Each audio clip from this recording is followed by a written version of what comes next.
इस कार्यक्रम के प्रसारण पुण्यार्जक हैं श्री राजेंद्र प्रसाद जैन, श्रीमती ममता जैन, श्री प्रशांत जैन, श्रीमती दिव्या जैन, पारस जैन, श्री भरत जैन, श्रीमती सौम्या जैन एवं समस्त परिवार मुंबई। किंतु उस भक्ति का परिणाम एक सा निकल नहीं पाता। इसमें कारण क्या है? इसमें कारण और कुछ नहीं है, अपने अपने उद्देश्य के अनुरूप ही उसका परिणाम निकलता है। आप ध्यान दें, और बीच में ये लोग खड़े होते हैं, इससे भी व्यवधान उपस्थित होता है। हम ये कहना चाह रहे हैं, गुरुदेव ने भी कई बार ये विषय रखा है, वो ये है कि अपने परिणाम ही परिणाम के लिए कारण है। परिणाम के दो अर्थ होते हैं। एक परिणाम का अर्थ होता है भाव, और एक परिणाम का अर्थ होता है रिजल्ट। तो अपने जो आत्मगत परिणाम है, वही परिणाम अर्थात रिजल्ट के लिए कारण होता है। भक्ति करने वाले कई होते हैं और अपने ढंग से भक्ति में लीन होते हैं, किंतु अलग अलग रिजल्ट सामने आता है। इसलिए आता है, उस भक्ति के माध्यम से पुण्य का संचय तो होता है, किंतु पुण्य के संचय में जमीन आसमान का अंतर देखने को मिलता है कि नारायण होता है,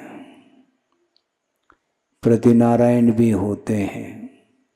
इस प्रकार ये कुछ पद ऐसे हैं जिन पदों को प्राप्त करने के उद्देश्य को लेकर के भक्ति करता है। इसी को बोलते हैं निदान, भोगाकांक्षा निदानम ऐसा कहा। विषयों की अभिलाषा का नाम भावी भोगाकांक्षा निदानम ऐसा कहा। भावी भोगाकांक्षा अर्थात भविष्य में इस प्रकार के तप आदि के माध्यम से मुझे भोग्य सामग्री मिले, इस उद्देश्य को लेकर के भी तप और भक्ति आदि किए जाते हैं, किंतु उसका परिणाम ये निकलता है, जो चाहता है वही वस्तु उसको मिलती है। क्योंकि उस तप अथवा भक्ति के माध्यम से कर्म को काटने के लिए उसने भक्ति नहीं की, किंतु उस भक्ति के माध्यम से वह संपदा को प्राप्त करने के लिए उसने भक्ति की है, और इसके माध्यम से भी पुण्य का संचय उसने किया है। और वो भोग की संपदा सागरोपम आयु के लिए वह मिल सकती है, मिलती है। इस पुण्य को आगम ग्रंथों में ये संज्ञा दी है कि पापानुबंधी पुण्य। एक पापानुबंधी पुण्य हुआ करता है और एक पुण्यानुबंधी पुण्य हुआ करता है। और पुण्य संचय करने के लिए दोनों तत्पर हैं, दोनों तपस्या कर रहे हैं, किंतु एक के द्वारा पापानुबंधी पुण्य का संचय हो रहा है और एक के द्वारा पुण्यानुबंधी पुण्य का संचय हो रहा है। पुण्य का संचय तो दोनों कर रहे हैं, किंतु एक पुण्य वह है जो कालांतर में पतन के लिए कारण सिद्ध होता है, और एक साथ से पुण्य वह होता है जो उन्नति के लिए कारण होता है, उत्थान के लिए कारण होता है। तो ऐसी स्थिति में 63 शलाका पुरुष हुआ करते हैं, उसमें 24 तीर्थंकर आते हैं, 12 चक्रवर्ती आते हैं, नारायण आते हैं, प्रतिनारायण आते हैं, आदि आदि। तो इनमें नारायण और प्रतिनारायण जो पद है, ये पद निदान के माध्यम से ही प्राप्त होते हैं और फलस्वरूप उस पुण्य को अर्जित करके वह स्वर्गादिक में चला जाता है और वहाँ से इस धरती पर वह उतरता है और वह नारायण पद अथवा प्रतिनारायण पद को प्राप्त करता है। सोचने की बात है, एक ही परिवार में दो भाई हैं, एक राम और एक लक्ष्मण। राम और लक्ष्मण, इन दोनों में अंतर कितना है? जमीन आसमान का अंतर देखने को मिलेगा। राम पुरुषोत्तम कहलाते हैं, पुरुषोत्तम पुरुष, किंतु लक्ष्मण की क्या दशा हुई? राम और लक्ष्मण में घनिष्ठ संबंध था, स्नेह था। राम बड़े भाई और लक्ष्मण अनुज है, किंतु एक का पतन और एक का उत्थान ऐसा क्यों? इसमें कोई दो राय नहीं, संदेह नहीं है। ये परिणामों की विचित्रता है। जो जिस प्रकार का परिणाम कर लेता है तो उस प्रकार के फल को वह स्वयं पाता है। राम मुक्त हुए हैं, किंतु लक्ष्मण कहाँ पहुँचा है? अधोगति का पात्र हुआ है। संस्कार किसके ऊपर कैसे पड़े? संयोग तो ये हुआ कि बड़े और छोटे भाई एक साथ रहते हैं, स्नेह के साथ जीवन व्यतीत किया जा रहा है। इसके बावजूद भी लक्ष्मण का पतन क्यों हुआ और राम का उत्थान क्यों हुआ, ये क्यों मत पूछो। पुण्य का अर्जन तो दोनों ने किए हैं, किंतु दोनों के पुण्य के अर्जन में जमीन आसमान का अंतर देखने को मिलता है। एक ने पुण्यानुबंधी पुण्य का अर्जन किया है और एक ने पापानुबंधी पुण्य का अर्जन किया है, जिसके फलस्वरूप उसका पतन देखने को मिलता है। प्रभु की आराधना करने वाला व्यक्ति भक्त माना जाता है, मैं मानता हूँ, किंतु प्रभु की आराधना का जो उद्देश्य है वो भिन्न भिन्न होने के कारण एक का पतन और एक का उत्थान हो रहा है। उद्देश्य दोनों के भिन्न भिन्न हैं, लक्ष्य दोनों के अलग अलग हैं, उसके कारण ऐसा हो रहा है। इसलिए आचार्य ये कहना चाहते हैं कि पुण्य मोक्ष मार्ग में बाधक नहीं है। कौन सा? पुण्यानुबंधी पुण्य।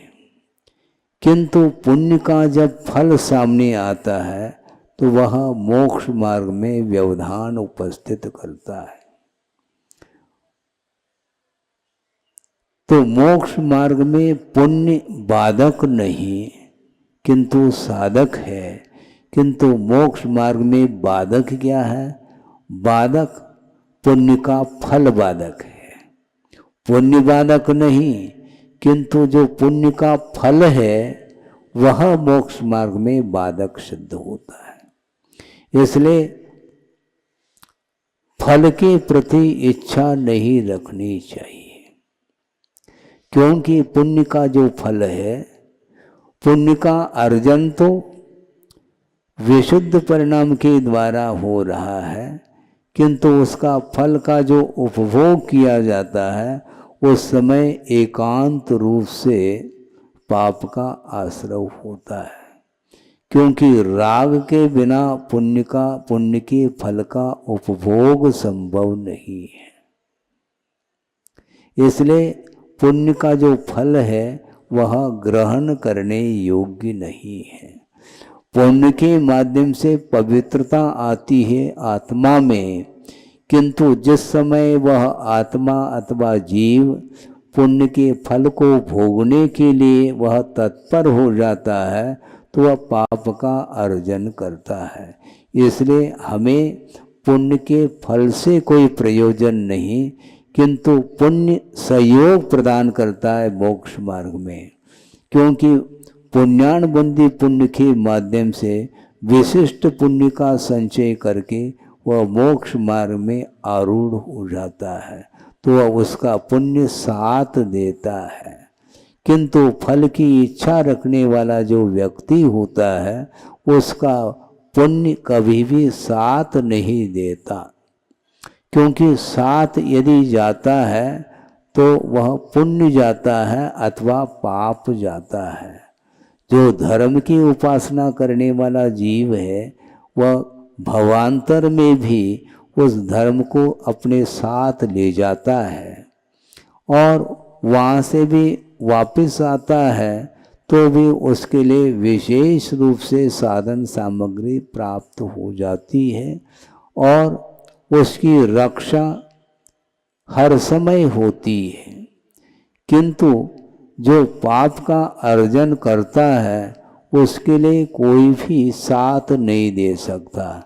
हाँ, ये बात अलग है, अतीत का कुछ पुण्य यदि मान लो अभी भी स्टॉक में है तो वह काम में आ सकता है, उसका पुण्य के माध्यम से उसका प्रभाव कुछ काल के लिए पड़ सकता है, किंतु वह पुण्यानुबंधी पुण्य जब समाप्त होता है तो वह पतन के लिए कारण बनता है। क्योंकि वह पतन के लिए इसलिए कारण बनता है क्योंकि पुण्य का जो फल है उसको दोनों हाथों से उसने भोगा है। पुण्य के फल को भोगने वाला व्यक्ति कभी भी उत्थान को प्राप्त नहीं हो सकता, ये आगम में साफ साफ लिखा हुआ है। इसलिए हमें पुण्य से नहीं बचना, किंतु पुण्य के फल से बचने का निरंतर पुरुषार्थ करना चाहिए, क्योंकि निदान के माध्यम से ही वह ऊपर पहुंच जाता है, कुछ पदों को प्राप्त कर लेता है, किंतु वहाँ से राग पूर्वक सागरोपम आयु तक पुण्य के फल को भोग करके वह एक इंद्रिय आदिक पद को भी पर्याय को भी प्राप्त कर सकता है, इसमें कोई शक नहीं है। तो इसलिए आकर्षण भोग्य सामग्री आकर्षक होती है, उससे आकर्षित होता चला जाता है संसारी प्राणी और वह जाल में फंस जाता है। विडंबना है ये कर्म का फल भोग रहा है निरंतर और कोई दूसरा फल नहीं दे रहा है। आचार्य ये कहना चाहते हैं कि निजार्जितम कर्म विहाय देहिनो न कोपि कस्यापि ददाति किंचन।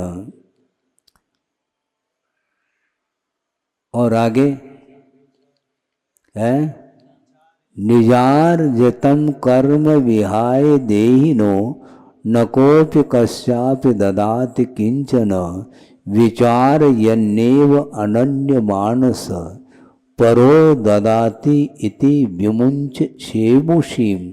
शेमुषी बोलते हैं बुद्धि को। इस प्रकार की बुद्धि को छोड़ो। कौन सी बुद्धि को छोड़ो? दूसरा मुझे सुखी बना रहा है, दूसरा मुझे दुखी बना रहा है, इस प्रकार की जो बुद्धि है ये विपरीत बुद्धि मानी जाती है, इसका विमोचन करना चाहिए। क्योंकि सुख दुख का अनुभव जो होता है वह दूसरा मुझे दे नहीं रहा, किंतु अपने ही द्वारा अर्जित जो पुण्य अथवा पाप कर्म है वही द्रव्य क्षेत्र आदि के निमित्त को लेकर के फल देते हैं, किंतु भीतर जो अंतरंग जो कर्म है, अंतरंग जो निमित्त है, उस ओर किसी की भी दृष्टि नहीं जाती, किंतु सामने जो व्यक्ति खड़ा है उसकी ओर दृष्टि जाती है। और वह क्या सोचता है, यह मेरे लिए बंधु है, मित्र है, और यह मेरे लिए शत्रु है। इस प्रकार के उसके अंदर भाव जो जागृत हो रहे हैं, वह अंतरंग निमित्त की ओर दृष्टि नहीं रखने के कारण वो दूसरे के लिए शत्रु और मित्र मान रहा है, जबकि शत्रु और मित्र पर वस्तु पर व्यक्ति नहीं हो सकता। एक निमित्त फल देने में वह निमित्त बन सकता है, यह अलग वस्तु, किंतु वस्तुतः अंतरंग कर्म के उदय के कारण ही संसारी प्राणी सुख और दुख का अनुभव करता है। इस प्रकार वह कौन जानता है, सम्यक दृष्टि जान सकता है। और सम्यक दृष्टि में भी जो संयमी होता है, वीतरागी होता है, राग की भूमिका से जो ऊपर उठा हुआ होता है, उसी की दृष्टि में ये बात आती है कि वस्तुतः मेरी द्वारा किया हुआ जो कर्म है वह कभी भी निरर्थक जा नहीं सकता, इसलिए वही कर्म मेरे लिए दुख दे रहा है। इस प्रकार वह चिंतन करता रहता है। विपाक विचय धर्म ध्यान का भी प्रसंग आगम ग्रंथों में आता है। उसका अर्थ भी यही है कि विपाक का अर्थ होता है फल। किसका फल? कर्म के फल के बारे में सोचना। किंतु ये ध्यान रखो, कर्म के फल के बारे में चिंतन करने वाला व्यक्ति वह मिथ्यात्व की भूमिका में भी कर सकता है, ज्ञान प्राप्त कर सकता है, ये अलग वस्तु। किंतु विपाक विचय धर्म ध्यान का स्वामी कौन होता है? तो आचार्य कहते हैं कम से कम उसको देश संयमी होना चाहिए। कम से कम वह अनुवृत्ति हो अथवा महावृत्ति हो, उसी की दृष्टि में वह ये विचार आ सकते हैं और वह धर्म ध्यान कर सकता है। कर्म के चिंतन के बारे में नहीं कहा जा रहा है। कर्म का चिंतन आसानी के साथ कोई भी व्यक्ति इसलिए कर सकता है क्योंकि ज्ञानावरणी का कर्म का क्षोभम यदि मान लो पर्याप्त मात्रा में हुआ है तो वह सर्वांगीण कर्म सिद्धांत का अध्ययन करके वह चिंतन आदि कर सकता है, इसमें बाधा नहीं।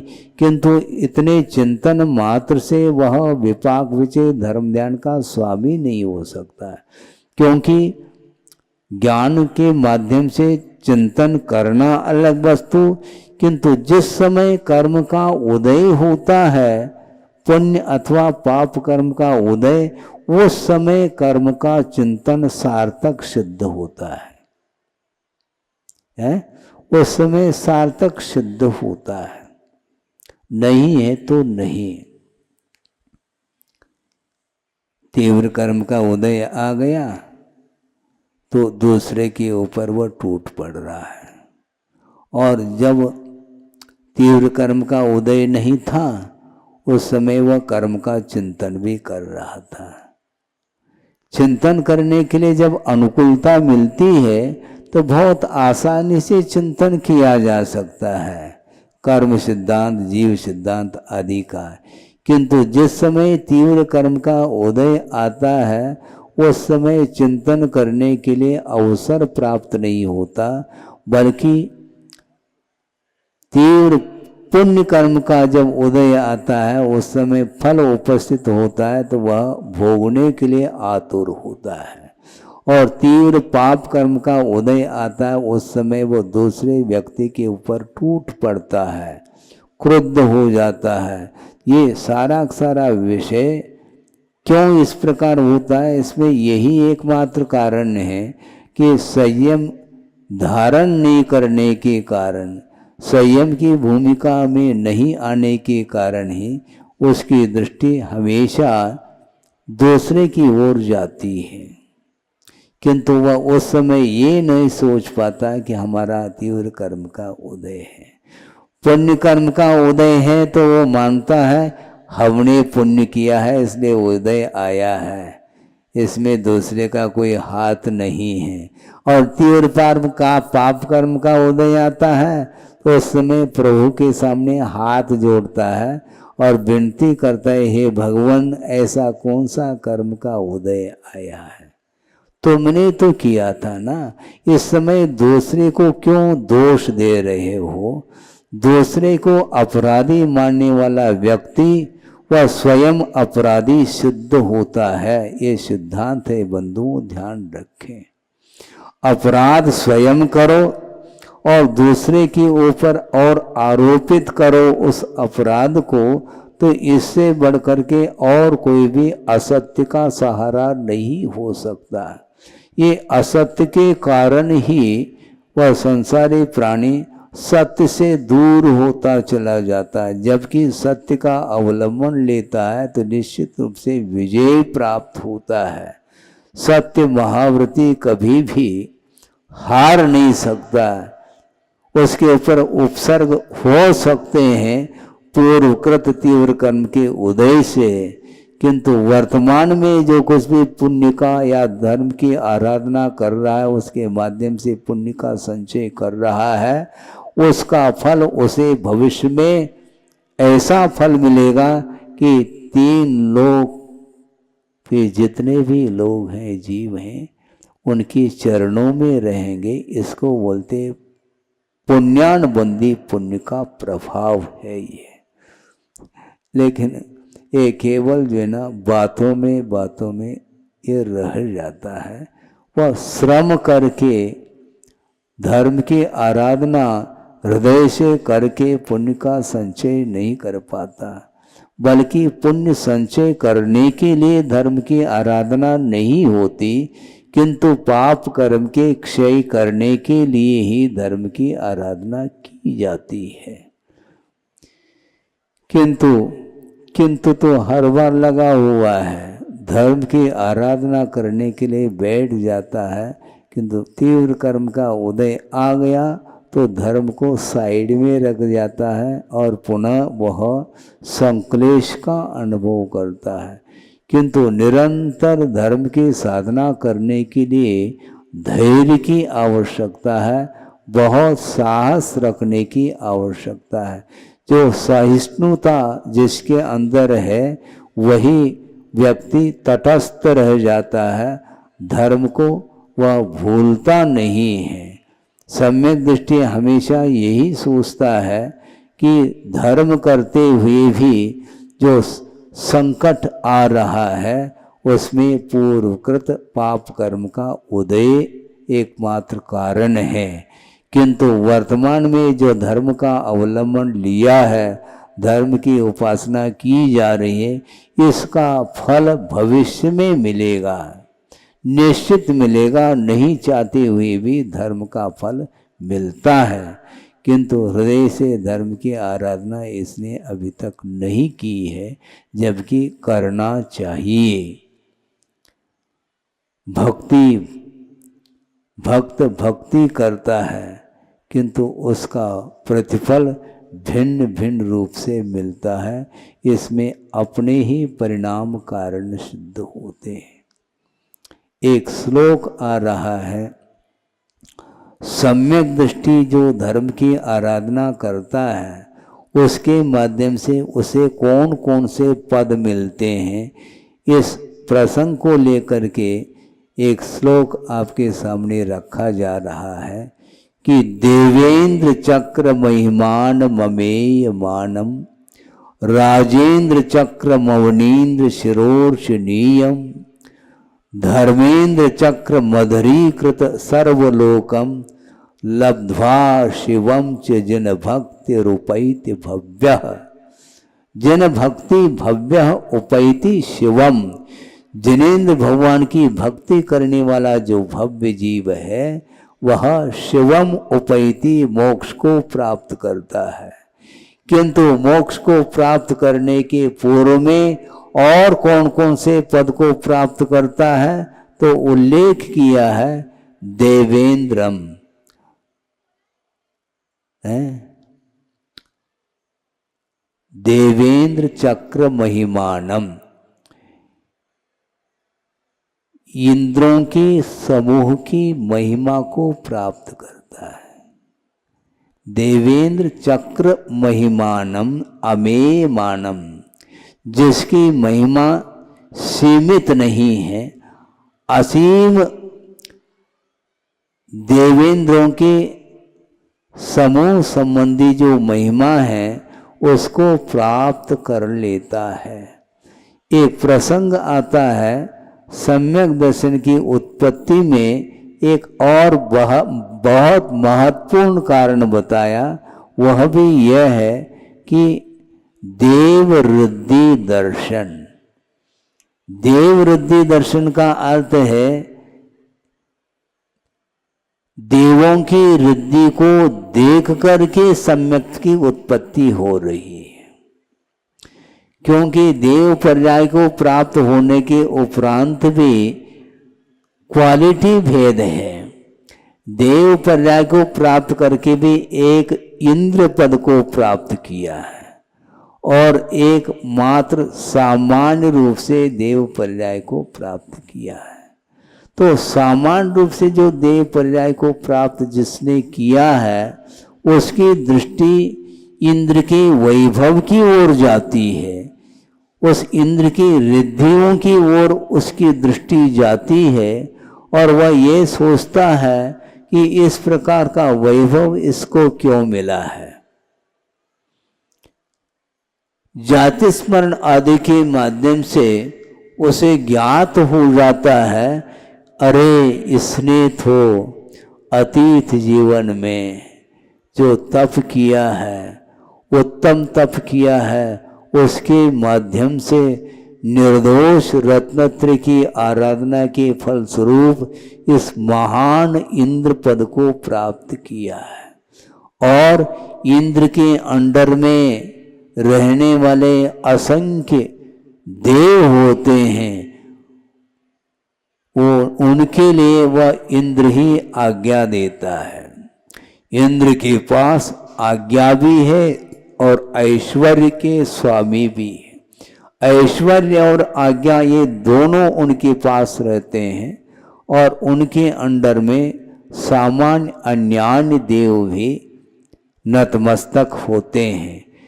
इस वैभव को, इन रिद्धियों को देख करके जो सामान्य देव होता है वह सोचता है कि यह वस्तुतः धर्म का प्रभाव है, धर्म की महिमा है, इसलिए इनके लिए इस प्रकार की रिद्धियां प्राप्त हुई हैं, इंद्र पद को प्राप्त किया है। तो उनकी रिद्धियों को देख करके उसे सम्यक की उत्पत्ति होती है, क्योंकि इस प्रकार के महान पद के जो धारी होता है वह ऐसा थोड़ी जैसे किसी को वह पद मिल जाए, संभव नहीं। जिन्होंने उत्तम त्याग किया था, उत्तम तप किया था, तप किसको बोलते हैं? इच्छा के निरोध का नाम तप है। और किसी भी प्रकार से लोकेशना आदि ख्याति लाभ पूजा आदि से दूर रह करके जो इच्छा को रोकने का पुरुषार्थ करता है उसका सम्यक तप माना जाता है। वो समीचीन तप के फल स्वरूप इस प्रकार के महान महान इंद्रादिक पद प्राप्त हो जाते हैं, जिसकी महिमा का वर्णन करना कठिन है। गणधर परमेष्ठी भी इस महिमा का वर्णन करते करते थक सकते हैं। इतनी इसकी महिमा है। ये किसकी महिमा है? यह सम्यक दर्शन की महिमा है। सम्यक दर्शन के साथ रत्नत्रय की आराधना करने से इस प्रकार का पुण्य का संचय हो जाता है और वहाँ पर इंद्रादिक पद को प्राप्त कर लेता है। देवेंद्र चक्र महिमानम अमेयमानम। और वहाँ पर सागरोपम आयु तक वो पुण्यानुबंधी पुण्य का उपभोग करने के उपरांत भी पुण्य समाप्त नहीं होता और वहाँ से नीचे इस धरती पर आकर के मनुष्य पर्याय को प्राप्त किया है, किंतु मनुष्य में भी किस पद को प्राप्त कर लिया? चक्रवर्ती पद को प्राप्त किया। वहां पर इंद्र पद को प्राप्त किया था और यहाँ आने के उपरांत भी वह और पुण्य, शेष जो पुण्य है उसके माध्यम से चक्रवर्ती पद को प्राप्त कर लिया। राजेंद्र चक्र मवनीन्द्र शिरोर्चनीय, वह चक्रवर्ती पद वह माना जाता है जिसके चरणों में 32,000 मुकुटबद्ध राजा अवनीन्द्र शिरोर्चनीयम, अवनीन्द्र बोलते हैं राजा, वो सारे सारे मुकुटबद्ध 32,000 राजा चक्रवर्ती के चरणों में नतमस्तक हो रहे हैं। ये किसका प्रभाव? यह भी सम्यक दर्शन का ही प्रभाव। सम्यक दर्शन की महिमा यह है जिसके माध्यम से इंद्र पद उपलब्ध हुआ और नीचे आकर के चक्रवर्ती पद को भी प्राप्त कर लिया और यहाँ पर पुनः उसका उपभोग करके पुनः देवगति में फिर पहुंचा है। वहाँ पर फिर से इंद्रादिक पद प्राप्त हो सकते हैं। फिर वहाँ से आकर के और कौन सा पद प्राप्त करता है? धर्मेंद्र चक्रम अधरीकृत सर्वलोकम, धर्मेंद्र चक्र का अर्थ तीर्थंकर पद को प्राप्त कर लेता है जिसके चरणों में 3 लोक ही नतमस्तक है। ये किसका प्रभाव? जिन भक्ति, जिनेन्द्र भगवान के प्रति निरपेक्ष भाव के साथ की गई जो भक्ति है, उस भक्ति का यह प्रभाव ये निकलता है। ये भक्ति का प्रभाव है। इस प्रकार के उच्चतम पदों को प्राप्त करके फिर बाद में शिवम च उपैति, शिव अर्थात मोक्ष को भी प्राप्त करता है। हमें भी पद मिल जाए, हमें भी पद मिल जाए, इस प्रकार संसारी प्राणी मांग रखता है, किंतु आचार्य कहते हैं मांगने से कोई भी पद उपलब्ध नहीं होता। याचना के द्वारा, निदान के माध्यम से इस प्रकार के पद कभी भी मिल नहीं सकते।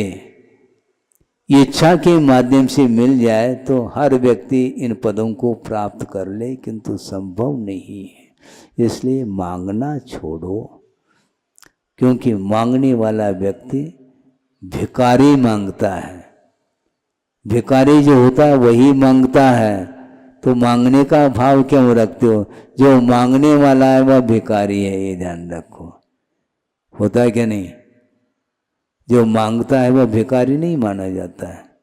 तो महाराज श्रमण लोग भी आहार के लिए आते हैं ना श्रावक के आंगन में, ये ध्यान रखो, वो मांगते नहीं। हाँ, वो मांगते नहीं, कभी भी दीनहीन वृत्ति के साथ आपके आंगन में नहीं आते और दयनीयता के साथ मुझे दे दो, इस प्रकार कभी भी उनके मुख से शब्द नहीं निकलते। बल्कि यह शर्त है, श्रमण आपके आंगन में आहार लेने के लिए आया है, किंतु विधिवत यदि आहार मिल जाता है तो हम लेंगे, अन्यथा वापस आएंगे। हाँ। अच्छा व्यक्ति खड़ा है, सेठ जैसा लग रहा है, इसके यहाँ तो माल मिलेगा, तो किन प्रकार से वह आहार लेने का भाव नहीं रखता। नवधा भक्ति पूर्वक यदि वह आदर पूर्वक, भक्ति पूर्वक, बहुमान के साथ यदि वह आहार देता है तो वह लेगा। एक भी भक्ति में कमी देखने को आ गई तो वापस हो जाएगा वो। एक बार की बात है, श्रावकों ने पड़गा करके चौके में ले गए एक महाराज को, और ले जा करके बिठाया है, उच्चासन पर विराजिए, ऐसा बोल दिया। तो बैठ गए। बैठने के उपरांत तुरंत उसने क्या किया, पूजन करने के लिए थाली ले आए और पूजन प्रारंभ कर दिया। और पूजन संपन्न होने के उपरांत शुद्धि बोलना प्रारंभ कर दिया और अंजलि छोड़िए महाराज, ऐसा बोल रहा है, किंतु महाराज अंजलि छोड़ नहीं पा रहे हैं। क्यों, क्या बात है? शुद्धि बोलना भूल गए क्या? हो सकता है 2-4 लोगों ने शुद्धि बोलनी होगी और बहुत सारे मेंबर हैं, वो उनको भी बुला लेता, शुद्धि बोलो। सारे चौके के मेंबर उन सब ने शुद्धि बोली, 1 बार नहीं, 2 बार नहीं, 3 बार शुद्धि बोली। इसके उपरांत भी अंजलि छोड़ नहीं पा रहे। क्यों, आपको याद आ रहा है? पाद प्रक्षालन नहीं किया और गंधोदक नहीं दिया। और यदि मान लो वो भूल जाता है तो वापस आ जाते महाराज। महाराज एक बार क्षमा तो कर लेनी चाहिए, ऐसी क्षमा थोड़ी करेंगे हम। क्षमा इस ढंग से नहीं की जा सकती। हाँ, संभव है, मान लो पूजन करते समय, पूजन पहले करके बाद में तत्काल यदि मान लो वह पाद प्रक्षालन कर लेता है तो हम क्षम्य है वो, क्योंकि क्रम में अंतर आया है, किंतु किया तो है उसने। किंतु जिसने पाद प्रक्षालन करना बिल्कुल भूल गया मान लो, तो नहीं रहेंगे महाराज, लौटेंगे। लौटना है, लौटना तो नहीं चाहिए महाराज, क्योंकि लौटेंगे। इसी को बोलते हैं संग वृत्ति, दीनहीनता नहीं। आगम के अनुरूप यदि वह आहार देता है तो हम लेंगे, अन्यथा नहीं, क्योंकि याचना नहीं है। हम मांगेंगे नहीं, बिना मांगे यदि वह आहार दे रहा है तो आगम के अनुरूप है तो हम लेंगे, इसमें कोई बाधा थोड़ी है। इन प्रकार से हम आहार की चर्या को संपन्न नहीं कर सकते, नहीं करना चाहिए। तो इसको बोलते हैं निरीह वृत्ति, निष्प्रियता, इसी को बोलते हैं। शरीर के प्रति कोई स्पृहा नहीं है, ममत्व भाव नहीं, नहीं मिलने के उपरांत भी वह श्रमण ऐसा महसूस करता है कि अलाभ में भी लाभ के समान महसूस करता है। ऐसा नहीं कि मुंह लटका के आ जाए। मान लो शुरुआत में ही, पहली ग्रास में ही अंतराय आ गया, तब भी वह प्रसन्न मुद्रा में बैठ करके शुद्धि करके कायसर्ग सिद्ध भक्ति पूर्वक वह करके आ जाता है। वहाँ पर दाता के ऊपर बरसता नहीं वो, ये ध्यान रखो, क्योंकि इसमें दाता का ही एकांशी दोष नहीं, किंतु दाता और पात्र दोनों के बीच में व्यवधान उपस्थित हुआ है। अहिंसा परमो धर्म की जय। इस कार्यक्रम के प्रसारण पुण्यार्चक थे श्री राजेंद्र प्रसाद जैन, श्रीमती ममता जैन, श्री प्रशांत जैन, श्रीमती दिव्या जैन, पारस जैन, श्री भरत जैन, श्रीमती सौम्या जैन एवं समस्त परिवार, मुंबई।